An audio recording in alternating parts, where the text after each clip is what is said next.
Hey there, it's Alex, finally back with another episode, and today we're going to be doing something a little different. Today, we're sketching up some dragons and talking about our final prep, as this is our last week before the Drawing Dragons class in mentorship. Now, if you're new here, or one of my curious classmates clicking onto this video, hello, I'm Alex, a fellow world builder and creature design enthusiast. I primarily create little process videos talking about my journeys as I track the cool art I'm up to, as well as some book and class reviews, along many other content types to come. Getting started here, we're sketching up a giant three-eyed dragon for a change, as I had been solely studying reptiles and lizards in the previous weeks/episodes in preparation for the workshop. Now, in the end, this piece didn't really end up going anywhere as I started to realize how rusty I still was at drawing dragons. For this class, I had been practicing a lot of characters and character design, and working through an intensive fantasy design workshop based on the character design kind of category, and world building, which I'll likely be making into a whole nother video series in itself once I have the time and a few projects off my plate to put it together. Anyways, back on track. During this process, I was struggling a bit to switch gears and getting my brain back into the creature mindset, with visualizing their anatomical gesture and function.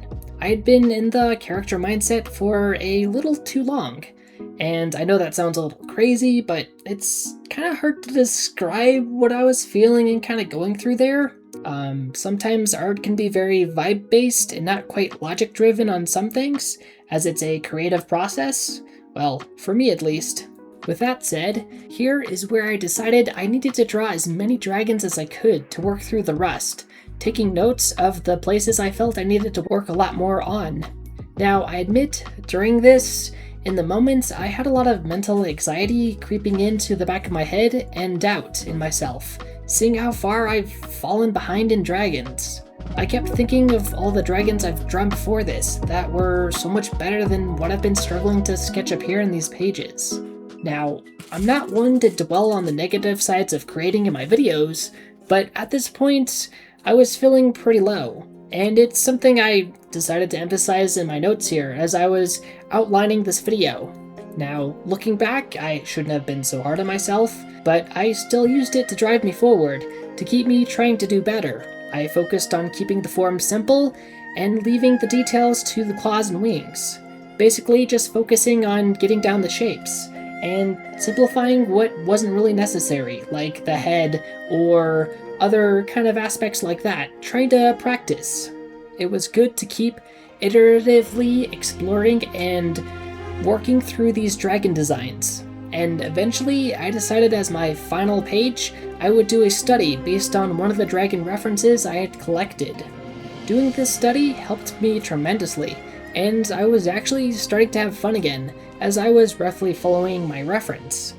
I didn't want it to be too similar, so I changed a few things and made the claws and wings completely different. After this point, I was coming towards the end of the day, and I felt the design was pretty good for my study. It was around this time I came across this one image from a digital artist that makes dragon designs that I was following on Patreon. That gave me a little bit of a aha moment, I guess. Now, I can't share the artwork because that would be bad because of obvious, copyright reasons and all that sorts. And it was a work in progress commission that the artist was working on and sharing on their Patreon page. So I did my best to find similar artwork pieces on Instagram to demonstrate and kind of recreate the idea I had. Essentially, what I saw was two artworks. One felt like a similar dragon design level to my dragon that I designed up here and felt satisfied with, but also contrasted by the other artwork, which was the artist's redesign of the same piece, and I could see that they were demonstrating how they pushed things further. Like, for example, in the legs, where there wasn't much confidence, like the feet weren't very fleshed out very well, and there wasn't much knowledge there. Then compared to the artist's design, which had more kind of reptilian feel to it because they had studied more, and you can definitely see kind of the reptilian here, maybe gecko, maybe that monitor lizard, maybe even frogs, kind of the understanding that they demonstrated. So that was just really, really cool to see, and I thought that was kind of a really interesting comparison between the two. Anyways, here they did a little bit more kind of closer to that other artist's design for the feet, but I thought these two were the best kind of demonstration. Granted, the original wasn't really that finished, but the end result was pretty cool, and just seeing kind of how they took the design further, and that's what I really needed to apply in my own artwork and look for ways to do that, because that's what I was struggling with. And I could see better, but I didn't understand how to get there, and this piece kind of revealed to me, like, what went into it. Anyways, I hope that helps. And seeing this actually got me excited, and I wanted to push things further in my own design. So I decided to do another pass on the dragon design, and focus on building upon what I had already had, and improving on the parts that felt not very well understood, like the back and front legs, trying to get away from the 3 claws in a row kind of symmetry. You kind of see that a lot. I didn't quite stray far enough from that. You can still kind of see it in the back leg, but that often flattens them out. Here, I moved on to the head and tried to push this even further with some success. I still need to study T-Rex heads and other dinosaurs and lizards to better construct the jaw and capture more of a draconic vibe, rather than something that feels sort of alien. After this, I moved on to adding in the scales, which really leveled up the design, and I had a lot of fun with it, incorporating the patterning throughout the body, trying my best not to overdo it, which I'm still learning how to be mindful of. All in all, this was a really fun piece to put together, being less refined and so experimental. It helped me build up a little bit more confidence that I would do a little better in the class. My main fear was walking to the class being a little bit behind and trying to catch up again, as I had gotten rusty at dragons. I hate to say it, but it's kind of crazy. A creature design focused person that, studied a little bit too much of character design kind of got rusty at dragons, which is kind of weird for me, as I've kind of branded myself as a creature designer. Now, with that said, I'm gonna start wrapping up this video here pretty quickly, as I don't have too much time to kind of finish out this episode.